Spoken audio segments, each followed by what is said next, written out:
प्रणाम देवी और सज्जनों। मैं दैनंदिन जिस तारीख को जो घटना घटी है महत्व की, उसके बारे में आप तक मैं दिवाली से रोज जो जिस दिन जो घटना घटी है मेन उनके बारे में आपको जानकारी देते जा रही हूँ। आज की जो घटना है वो धर्मनाथ बीज की है। माघ मास के द्वितीया को धर्म बीज नाम से संबोधित करते हैं। इस तिथि को नवनाथ में विशेष महत्व है। इस दिन श्री गोरक्षनाथ ने धर्मनाथ को अनुग्रह देकर दीक्षा दी थी। उस वक्त सर्व देवी देवता आमंत्रित थे। वैसे प्रयाग क्षेत्र में की ही सभी नगरवासी वहां पर उपस्थित थे। इस दिन भव्य अन्नदान हो गया। श्री गोरक्षनाथ ने अपने हाथों से सभी भक्तों को प्रसाद दिया। इससे सभी भक्त प्रसन्न हुए थे। देवताओं ने प्रसाद ग्रहण किया और वे भी आनंद विभोर हो गए। उन्होंने हर साल ऐसा ही प्रसाद वितरण हो और हमें प्रसाद मिले, ऐसी इच्छा प्रकट की। श्री गोरक्षनाथ महाराज ने धर्मनाथ बीज का उत्सव प्रतिवर्ष करने की आज्ञा राजा त्रिविक्रमास दी। इस बात से सभी को बहुत ही आनंद हो गया और वे इस कथनी से सभी को बहुत ही आनंद हो गया और हर साल ये उत्सव वो मनाने लगे। श्री गोरक्षनाथ अपने किमयागिरी ग्रंथ में ऐसा लिखा हुआ है कि अपने अपने शक्ति के अनुसार जो कोई धर्म बीज का व्रत करेगा, उसके घर दोष, रोग, दारिद्र्य और विघ्न सपने में भी नहीं आएंगे। उस मनुष्य का संसार सुनियंत्रित चलेगा। प्रत्यक्ष लक्ष्मी उसके घर में वास करेगी। यही महिमा है धर्मनाथ बीज का। यह धर्म बीज इस प्रकार करनी चाहिए।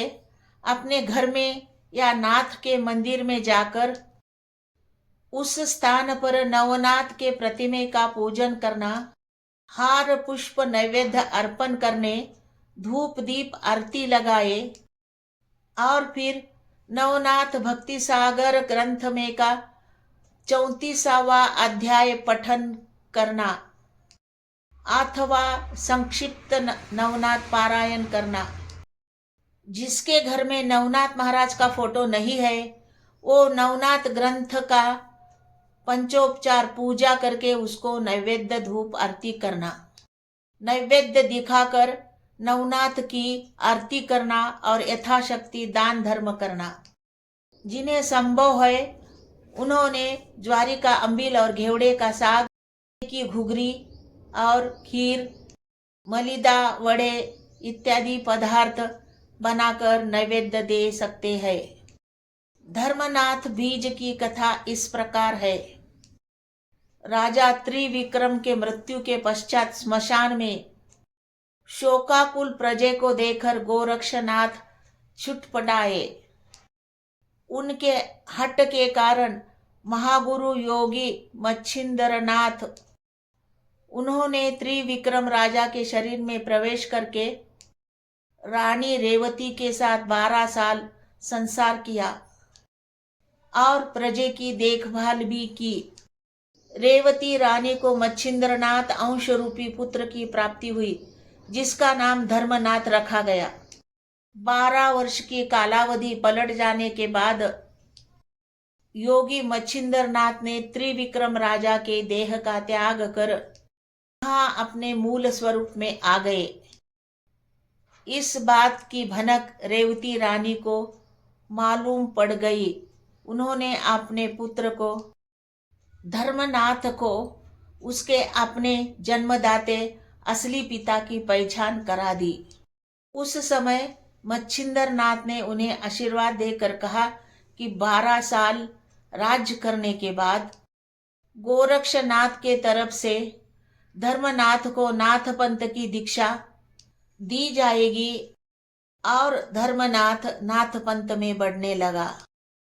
12 वर्ष के बाद माघ पंथ द्वितीया इस दिन गोरक्षनाथ महाराज ने धर्मनाथ जी को नाथ पंथ की दीक्षा दी। दीक्षा समारंभ इतना भव्य और अमूल्य हो गया था। गोरक्षनाथ ने सभी प्रजा के समोर ये घोषणा की कि जो कोई इस दिन अपनी यथाशक्ति दान धर्म पुण्य करेगा उसका संपूर्ण नाथ कल्याण करेंगे। उसके घर में सुख शांति धन संपदा सदैव रहेगी। उसके मार्ग में के संकट दूर होकर उसका मार्ग सफल होगा।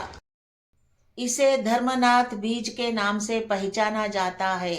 किमयागिरी नामक ग्रंथ में ऐसा लिखा है कि अपनी शक्ति के अनुसार जो कोई इस बीज का व्रत करेगा उसके घर में रोग राई दारिद्र्य दोष आदि विघ्ने उसके घर में नहीं आएंगी, यहाँ तक कि वे उसके सपने में भी नहीं आएंगे। उस मनुष्य का संसार सुनियोजित और सुयंत्रित चलेगा। घर में प्रत्यक्ष लक्ष्मी वास करेगी। इस प्रकार धर्मनाथ बीज की कथा है।